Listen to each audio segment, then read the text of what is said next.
Caroline Forest, bonjour. Bonjour. Merci d'avoir accepté la double invitation de la Fondation Jean Jaurès et de SLET pour cette nouvelle édition de la Cité des livres en studio. On vous reçoit pour Éloge du blasphème, paru chez Grasset. Le principe de cette Cité des livres, 15 minutes d'échange à bâton rompu pour essayer de savoir le maximum de choses autour de l'ouvrage que vous venez de faire paraître.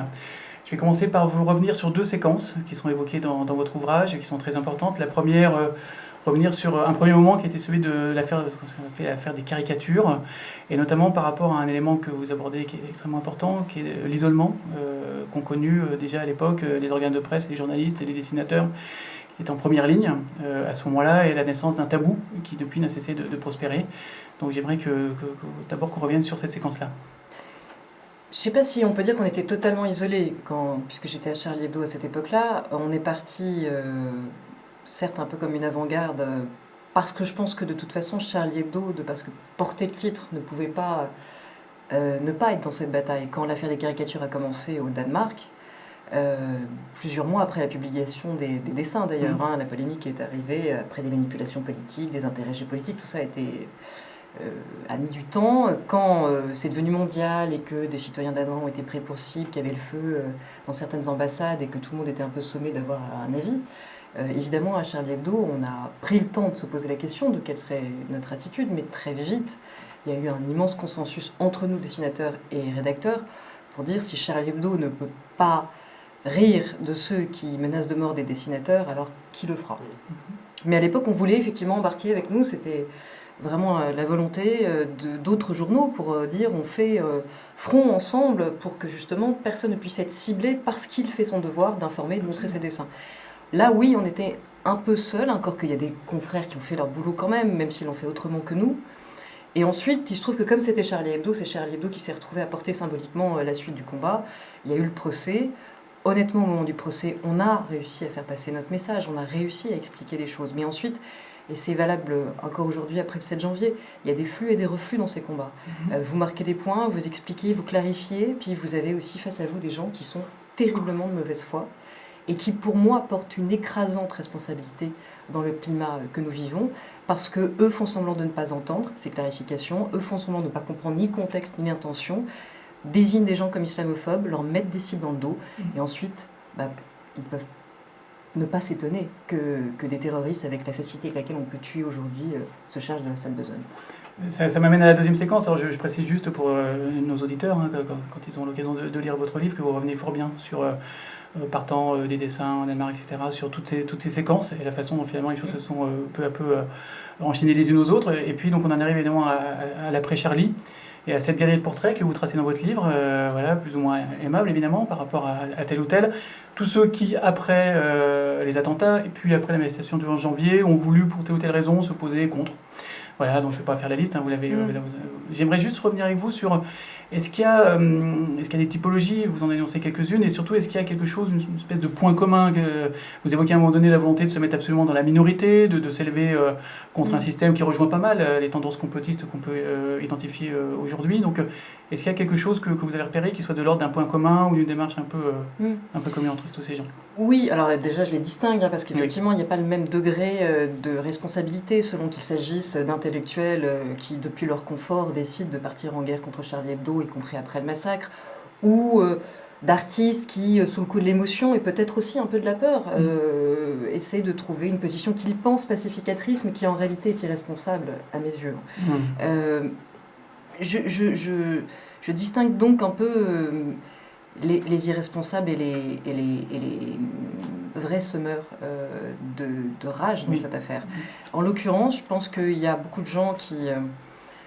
c'est même fortement générationnel, mais pas seulement. Beaucoup de gens qui confondent terriblement la critique des idées avec la critique des identités, et donc qui sont capables de confondre le droit au blasphème avec le droit au racisme, ce qui est évidemment complètement différent.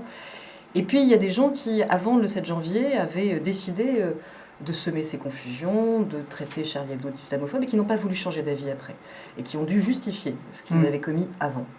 Et ils se sont enferrés dans une posture qui peut paraître très intellectuelle, très sophistiquée, mais qui est en réalité assez primaire, qui est au fond de justifier la soumission à la peur et l'autocensure par un retournement de situation où finalement la victime devient le bourreau, c'est-à-dire la victime qui s'est fait assassiner devient celui qui a provoqué et qui par son dessein a été violent.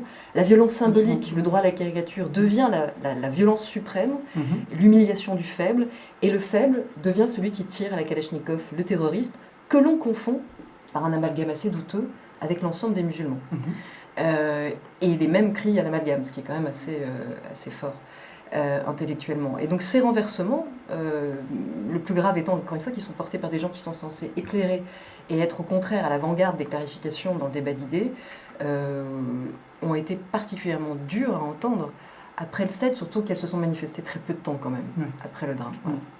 Pour prolonger sur cette controverse d'après Janvier, vous parliez des artistes, des intellectuels ou des élus, quels qu'ils soient, c'est une controverse qui se passe plutôt à l'intérieur de la gauche, et on arrive à ce que vous distinguez dans le livre comme étant ces deux gauches, quoi. La première étant celle que vous représentez, qui se définit comme universaliste et laïque, et la seconde, qu'on pourrait qualifier de plus multiculturaliste et peut-être plus relativiste. Est-ce que vous pouvez nous réexpliquer brièvement comment ça marche cette fracture qui existait déjà, mais qui a révélé en fait, qui a révélé les attentats de janvier et les manifestations et les protestations et les tribunes, etc. Bien sûr. Voilà. La gauche communautariste, on va dire, et relativiste, qui parfois finit par être réellement anti-laïque, puisqu'elle ne passe son temps à utiliser l'antiracisme que pour attaquer aujourd'hui quasiment ceux qui défendent la laïcité ou l'égalité homme-femme, par exemple. C'est une gauche qui a adopté une pensée communautaire. Elle pense par paquet de minorités.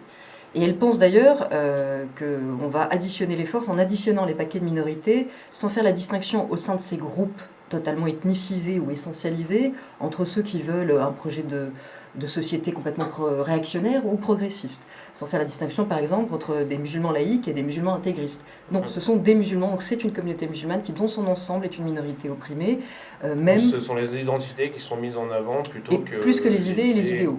Et donc, ça aboutit d'abord à des drames de gestion politique dans certains pays qui sont en crise à cause de ça, mais ça aboutit aussi à mon avis, un fatras politique terrible, parce que du coup, on essaie de faire cohabiter des gens qui sont certes minoritaires par cette appartenance essentialisée en tant que musulmans, mais qui peuvent être totalement dominants, intégristes, homophobes, sexistes, avec des féministes, avec des gens qui défendent les minorités sexuelles. Et on essaie, pour des raisons sans doute à la fois de confusion intellectuelle, mais parfois aussi de calculs électoraux, de faire avancer un projet avec ça. Face à ça, il y a une gauche qui se défend un idéal peut-être un peu plus complexe à expliquer parce que ça fait appel à l'abstraction, ça fait appel à l'idéal, ça fait appel à l'utopie, qui est l'universalisme, qui est de dire nous considérons que la vraie façon d'agréger des citoyens dans un projet progressiste est de s'occuper de leurs idées plus que de leurs identités. Et en l'occurrence, le projet, c'est l'égalité, la laïcité, parce qu'elle protège justement de la domination, quelle qu'elle soit, elle protège des dominants, quels qu'ils soient juifs et dominants, c'est-à-dire juifs et racistes, ça peut exister, musulmans et sexistes ou homophobes, ou homosexuels et votant pour l'extrême droite, par exemple. Voilà, c'est les idées qui comptent.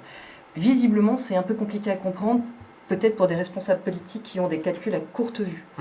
Et j'ai le regret de dire que pendant des années, je fais partie de celles qui, face aux attaques d'une droite très caricaturale, qui pour le coup a envie d'englober toute la gauche dans la caricature de la gauche communautariste et confusionniste, j'ai pas arrêté de dire que non, il existait une gauche universaliste et laïque qui tenait même plutôt bon dans un certain nombre de mouvements progressistes. Si on exclut quelques confusions chez les écologistes, le drame qui s'est produit intellectuellement au NPA, je veux dire, et au parti de gauche et au parti socialiste, on pouvait dire que la tendance républicaine et laïque avait plutôt tenu bon.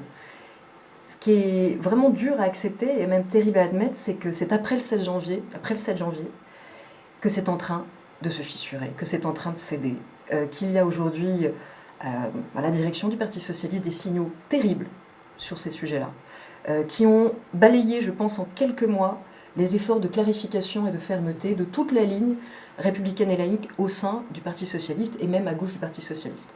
Donc je suis, pour le coup, comme beaucoup, au sein même de cette grande famille progressiste, très inquiète alors ce sont des calculs électoraux à court terme pour des élections régionales qui seront sanctionnés, à mon avis, parce que ces calculs n'ont jamais marché. On attendra après pour mener ce travail à nouveau de clarification. je vous en demanderai bien un tout petit peu plus par rapport à enfin, sur quoi vous appuyez récemment, parce que c'est vrai qu'en lisant votre ouvrage, on était plutôt sur des évolutions à gauche, des positionnements à gauche. Vous parlez à un moment donné, si j'ai bonne mémoire, d'une alliance rouge vers islam, je crois, par rapport à certains rassemblements qu'on puisse tenir après le 11 janvier, etc. Donc plus récemment, très concrètement, vous faites référence à quoi exactement sur ces dits qui sont en train de céder apparemment? Oui, concrètement, écoutez, il y a eu des annonces faites par des gens qui sont censés porter le thème de la laïcité au sein du Parti socialiste, qui ont appelé de leur vœu une ligne visant à ouvrir des collèges religieux, plus qu'à ouvrir des écoles publiques dans des zones désertées. Il y a eu une invitation claire et nette, renouvelée même au sein à Solferino envers un organisme, le collectif contre l'islamophobie, qui est un organisme d'intimidation de la parole laïque, qui fricote avec des prédicateurs extrémistes ultra misogynes, dont le dernier dîner avait pour un des prix, c'était une rencontre avec Tariq Ramadan. Voilà, il existe des associations antiracistes dans ce pays. On n'est pas obligé d'inviter des gens qui sont l'équivalent, franchement, l'équivalent pour avoir longtemps travaillé sur la griffe, de groupes à l'extrême droite comme la Griffe. Voilà, il existe aussi des groupes qui s'appellent associations. L'Alliance Générale contre le racisme antichrétien, en l'occurrence, qui a longtemps attaqué Charlie Hebdo aussi pour des caricatures sur le pape. Bon, j'attends que des progressistes ou que le Parti socialiste invite la Griffe maintenant qu'il est question de mélanger tous les antiracismes, y compris ceux qui sont en réalité anti-laïques. Mais il y en a de nombreux signaux ces derniers temps qui vont dans ce sens. Je vais peut-être en citer deux, en tout cas, on avait relevé avec Jean-Laurent deux généralisations que vous dénoncez et qui sont assez justes. La première, par rapport aux événements dramatiques récents et tout ce qui s'en est suivi, la première, c'est de considérer que, partant de là, le modèle d'intégration à la française a échoué. Et le deuxième, qui est assez lié, c'est de mettre en avant un déterminisme social très très fort.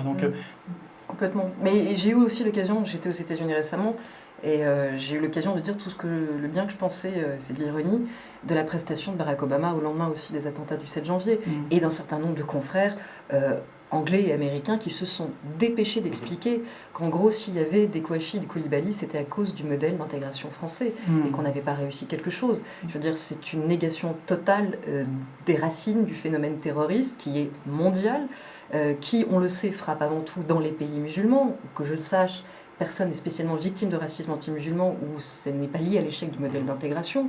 Et d'ailleurs, cette approche misérabiliste et anglo-saxonne c'est assez vite évanoui. D'ailleurs, quand ils ont redécouvert qu'il existait des bons bourgeois anglais qui faisaient le djihad en Syrie aussi, comme Djihadi John, et à chaque fois qu'on a des drames aussi dans des pays qui ont d'autres modèles. En fait, il y a des terroristes dans tous les pays, quel que soit le modèle d'intégration. Et l'autre explication qui ne tient pas la route une seconde, c'est l'explication de l'excuse sociale. Et là, pourquoi est-ce que vous avez systématiquement dans le débat des gens qui vous disent « oui, c'est des terroristes, mais ce sont des pauvres, et donc il faut lutter contre la pauvreté, et tout ira bien, ça va disparaître ». Parce que ce sont des intellectuels qui ont une grille de lecture marxiste, qui ne sont pas du tout des spécialistes ni de l'intégrisme, ni de la propagande fanatique. Ils sont spécialistes de l'analyse des classes sociales. Donc ils voient tout à travers leur prisme. Bon, on a l'habitude de ça, et moi je suis évidemment favorable à ce qu'on se batte contre la précarité, pour la mixité sociale, etc. Mais ne mélangeons pas tout. Le phénomène djihadiste, terroriste, ou dans sa version non terroriste, simplement intégriste, est un phénomène idéologique et politique.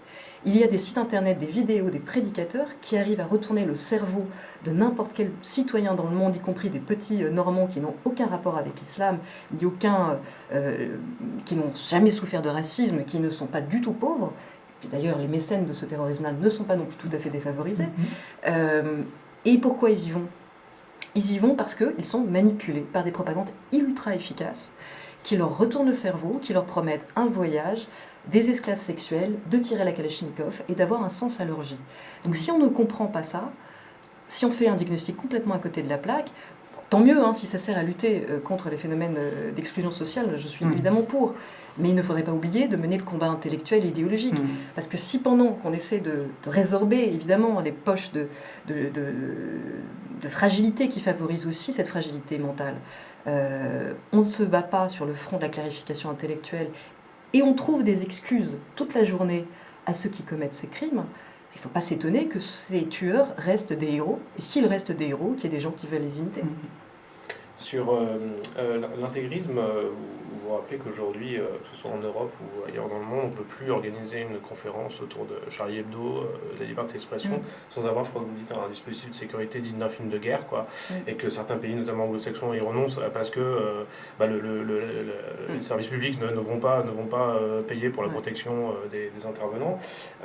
Cette intimidation donc, qui marche, qui a l'air de pas mal marcher, vous la faites remonter notamment au rôle des intellectuels dans l'affaire Salman Rushdie. Est-ce que vous pouvez revenir sur cette rhétorique qui consiste à faire passer ceux qui menacent pour des victimes et à justement entretenir une confusion Ça dépasse le cadre effectivement de la confusion intellectuelle. Pour le coup, ça c'est lié à un modèle de protection et un modèle de comment on conçoit l'État et le rôle de l'État. Aujourd'hui, concrètement, après que non seulement n'importe quel civil puisse être pris pour cible, n'importe quel policier, n'importe quel militaire, mais aussi n'importe quel intellectuel, comme en Algérie dans les années noires, puisse être ciblé, il est évident, et notamment après la tuerie de Copenhague, qu'on ne peut pas organiser des conférences publiques sur le thème du blasphème, de Charlie Hebdo et de la liberté d'expression n'importe comment. Il faut un gros dispositif de sécurité. Pour vous donner un exemple, quand Zineb El Razoui, l'une des journalistes de Charlie Hebdo, est allée intervenir aux États-Unis dans une université américaine, le dispositif coûte autour de $20 000, voilà, pour un membre de Charlie Hebdo. Dans ces cas-là, quand vous êtes en France, c'est l'État qui, au nom de la protection de la liberté d'expression, vous protège. Et on a une chance inouïe de vivre dans un pays qui a cette conception de l'État. Parce qu'aux États-Unis et en Angleterre, je l'ai expérimenté aussi, là, la police vous dit « bon, ça va coûter cher, et puis on va vous envoyer la facture » à l'université ou aux organisateurs. C'est-à-dire que si l'université n'est pas prête à mettre ce montant sur la table, la conférence est annulée. Moi, ça m'est arrivé en Angleterre, un organisme laïque qui voulait me faire venir moi et des membres de Charlie Hebdo a dû renoncer parce que la facture de la police serait trop élevée. Quand vous savez que dans le même temps, il y a une vraie infiltration des universités, il y a un vrai noyautage intellectuel pour faire passer des prédicateurs fondamentalistes, qui souvent d'ailleurs ont des chaires financées par des pays du Golfe et qui profitent de l'autonomie des universités et de la précarité des budgets d'université pour acheter des chaires d'enseignement. Il y a donc une place de plus en plus grande pour des discours qui sont des discours intégristes et même parfois qui justifient le recours à la violence comme étant des paroles universitaires dignes d'un débat contradictoire. C'est-à-dire qu'on est déjà dans la situation par flemme ou par conception abusive de l'objectivité journalistique où des gens sont capables d'organiser des débats non seulement à la télé mais aussi dans les universités où il y a 5 minutes pour les terroristes, 5 minutes pour ceux qui sont contre le terrorisme, mais en plus dans les lieux physiques comme les universités où la police envoie la facture, je crains que dans les années à venir ce soit 5 minutes seulement pour ceux qui trouvent des circonstances atténuantes au terrorisme parce que comme vous le devinez, ils n'ont pas besoin de protection. On est déjà à la fin de l'entretien, donc malheureusement, il faut déjà conclure. Habituellement, on demande à notre invité de simplement d'idées, des clés qu'on voudrait qu'on retienne de son ouvrage. Je voudrais juste préciser que vous évoquiez à la fin de l'ouvrage une triple contrainte, pour résumer finalement une triple contrainte qui vraiment s'exerce contre et sur les esprits libres. Celle quelquefois de la violence et de la répression, celle de l'autocensure et celle de la confusion, les a un petit peu tout débordées, que vous évoquez, c'est une bougie qui pourrait guider les esprits libres, qui est le droit au blasphème. Est-ce que vous pouvez en quelques mots redire ce qu'est l'idée clé de votre ouvrage ? L'idée clé, c'est que si on renonce à tout ce qui fait le degré de liberté auquel on est arrivé en France, notamment grâce à cette tradition de dessins irrévérencieux, anticléricaux, blasphématoires, grâce auquel on a arraché cette liberté de ton, cette sophistication démocratique, où il y a un vrai équilibre entre la protection de la liberté des cultes et la liberté d'expression, on aura vraiment donné raison à ceux qui n'ont aucune imagination, aucun talent et un projet collectif totalitaire. Pas parce qu'ils en auront tué quelques-uns d'entre nous, mais parce qu'on se sera couché alors qu'on était encore en vie. Et donc, c'est ce que je dis à la fin, quand on croit que, au fond, en mettant notre liberté dans notre poche, on va pacifier les choses, on ne comprend pas qu'en réalité, nous n'avons pas d'autre choix que d'être courageux. Caroline Forest, merci. Merci. Merci à vous.